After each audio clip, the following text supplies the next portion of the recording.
미국은 외교 정책의 중요한 수단 중 하나로 전 세계적인 무기 공급 역할을 확대해 온 덕분에 최고 무기 수출국으로 꼽히고 있습니다. 최근 5년 동안 전 세계 무기 판매의 42%를 차지하고 있을 정도로 무기 체계에 있어 최고의 강대국으로 꼽히고 있죠. 단순히 많이 만들어 파는 수준에 그치지 않습니다. 더욱 강력하고 위력적인 무기를 개발하는 데 중점을 두고 있는데요. 그런데 이런 미국조차 개발을 시도했다가 실패한 미사일이 있습니다. 많은 군사무기 전문가들은 이 미사일이 개발이 된다면 미사일 무기체계의 판도를 분명하게 바꿔놓을 것이라고 확언했었습니다. 전쟁의 판도를 바꿔놓을 전략무기가 될 것이라는 기대가 가득했었죠. 그런데 최근 미국도 포기한 이 미사일을 한국에서 자체적으로 개발해 KF-21의 결전무기로 쓰려 하고 있다는 소식이 전해졌습니다. 주변국들을 긴장하게 만들 수밖에 없는 KF-21의 새로운 독침 무기에 대해 확인해 보겠습니다. 지난 6월 국방과학연구소가 공군의 의뢰를 받아 공중발사로 우주발사체를 발사하는 방안을 연구하고 있다고 전해졌습니다. 군사용 위성을 저비용으로 신속하게 궤도에 올리기 위한 우주발사체 개발이라고 하는데요. 공중발사는 지상보다 기상 조건에 제약되지 않아 언제든 위성을 빠르게 발사할 수 있습니다. 여기서 중요한 점은 공중발사는 은밀하게 군사 작전을 수행할 수 있다는 장점을 가지고 있다는 것입니다. 이에 군사 전문가들은 국가연이 공중발사 탄도미사일 ALBM의 개발에 나선 것이라고 확신할 수 있는 부분이라고 하죠. ALBM이란 본래 지상에서 발사하는 탄도미사일을 항공기에 달아 10km 이상의 고고도에서 발사하는 미사일입니다. 앞서 언급했던 것과 같이 지구 중력, 날씨의 영향을 최소화할 수 있어 바람이 불든 번개가 치든 상관없이 미사일 발사가 가능하다는 장점을 가지고 있습니다. 날씨나 장소에 제약 없이 원하는 시간, 원하는 장소에서 발사할 수 있다는 것은 군사 전략적으로 꼭 필요한 장점인데요. 또한 미사일 발사 즉시 항공기가 이탈한다면 적이 미사일 발사 원점을 추적해 보복 타격하는 상황에서도 벗어날 수 있습니다. 반격당하지 않을 수 있는 이상적인 무기라는 것이죠. 그리고 매우 경제적이고 효율적이라는 이점도 가지고 있습니다. 일반적인 탄도미사일의 경우 처음 발사 후 가속해 고고도까지 도달하는 과정에서 미사일에 탑재된 연료의 절반 이상이 소모되어 버립니다. 하지만 ALBM의 경우 폭격기나 전투기에 싣고 공중에서 발사되기 때문에 초기 가속에 연료를 소모할 필요가 없습니다. 그렇기 때문에 같은 크기의 탄도미사일 대비 훨씬 긴 사거리를 가지고 탄두 중량도 늘릴 수 있는 것인데요. ALBM의 이러한 효용성을 모두가 알고 있었기에 당연히 미국에서 가장 먼저 개발을 시도했었습니다. 미국은 냉전 시대 소련의 방공망이 날로 두터워지고 있는 상황에서 기존의 핵폭격기로는 소련을 공격하는 게 불가능할 것이라는 것을 일찍이 판단했습니다. 그리하여 탄도미사일을 항공기에 탑재해 쏘자는 최초의 ALBM 개발 계획을 세웠었습니다. 일명 스카이볼트라는 계획이었는데요. 그러나 당시 기술력이 부족했을 뿐 아니라 개발에 너무나 많은 비용이 소모되었습니다. 또한 개발 도중 핵 투발 수단으로선 끝판왕이라고 할 수 있는 핵잠수함과 SLBM이 완성되며 개발이 전면 중단되고 말았었습니다. 하지만 이 아이디어에 영감을 받은 소련은 좀 더 적극적으로 개발에 나서 오히려 미국보다 먼저 공중발사 탄도미사일을 완성하게 되었습니다. 이는 바로 지금도 우크라이나군을 상대로 맹위를 떨치고 있는 극초음속 공대지 미사일 킨잘입니다. 러시아어로 단검이라는 뜻의 킨잘 미사일은 최고 속도 마하 10의 최대 사거리는 무려 2000km에 달합니다. 우크라이나를 상대로 투입된 킨잘은 미그 31 탑재되어 사드나 SM-3와 같은 미국제 방공체계의 사거리 밖에서 발사하여 우크라이나의 방공망을 지속적으로 타격하고 있다고 전해지고 있죠. 마하 10에 달하는 속도와 더불어 기존 방공망이 예상하지 못한 지점에서 발사할 수 있다는 이점을 살려 기존 미사일 방어체계를 무력화시키는 위력을 선보이고 있습니다. 심지어 미국의 대표적인 방공미사일 패트리어트 미사일을 2분 만에 30발을 쏘아 올렸음에도 킨잘의 요격에 실패해 포대째로 날아가는 일이 벌어지기도 했었는데요. 이렇듯 러시아군의 가장 날카로운 독침무기로 각광받고 있는 킨잘은 외형과 크기를 보았을 때 러시아의 전술 탄도미사일 이스칸데르를 기반으로 만들어진 것으로 추정하고 있습니다. 그런데 이 이스칸데르 미사일의 최고 속도는 마하 6 정도의 최대 사거리는 500km에 불과합니다. 킨잘의 직경과 크기가 거의 달라지지 않았다는 걸 고려한다면 발사 장소를 지상에서 공중으로 옮기는 것만으로도 속도가 2배 가까이 늘어나고 사거리는 4배나 늘어났다는 것을 확인할 수 있었습니다. 그리고 이러한 사실은 한국형 ALBM을 어떤 방향으로 개발할지를 제시해주고 있었습니다. 러시아의 이스칸데르는 국산 탄도미사일 현무투와 형태와 크기는 물론 기술적으로도 매우 유사한 미사일입니다. 이스칸데르 미사일의 가장 큰 특징이라고 할 수 있는 하강 단계에서 활강하다 급상승하여 적의 요격 시도를 회피하는 풀업 기동 기능을 현무투도 갖추고 있습니다. 이 때문에 현무투가 불곰 사업으로 얻은 러시아 미사일 기술에 기반한 미사일이라는 이야기가 나올 수밖에 없죠. 하지만 국방부에서는 현무투는 러시아 기술로 만든 것이 아니며 이스칸데르와 같은 풀업 회피 기동 기술 역시 자체적으로 개발한 것이라고 주장하고 있습니다.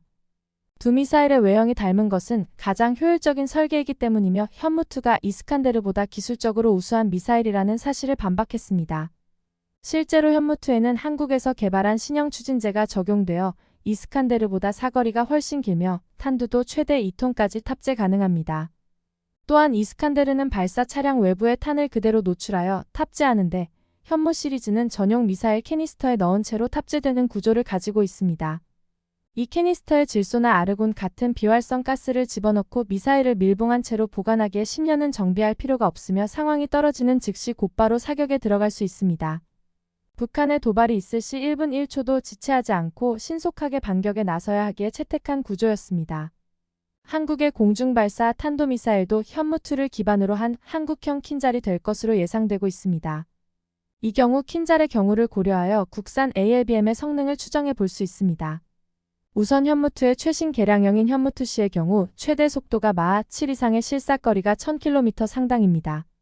처음 공개되었을 당시에는 현무투C의 사거리가 800km 정도라고 발표했었지만 당시 한국 미사일의 사거리와 위력을 제한하는 한미 미사일 지침을 의식해 성능을 축소해서 발표할 수밖에 없었습니다. 그렇다면 이스칸다르와 비슷한 폭으로 속도와 사거리가 상승한다고 가정한다면 한국형 ALBM의 최고 속도는 마하 10 이상의 사거리는 3000에서 4000km에 육박할 것으로 추정할 수 있는데요.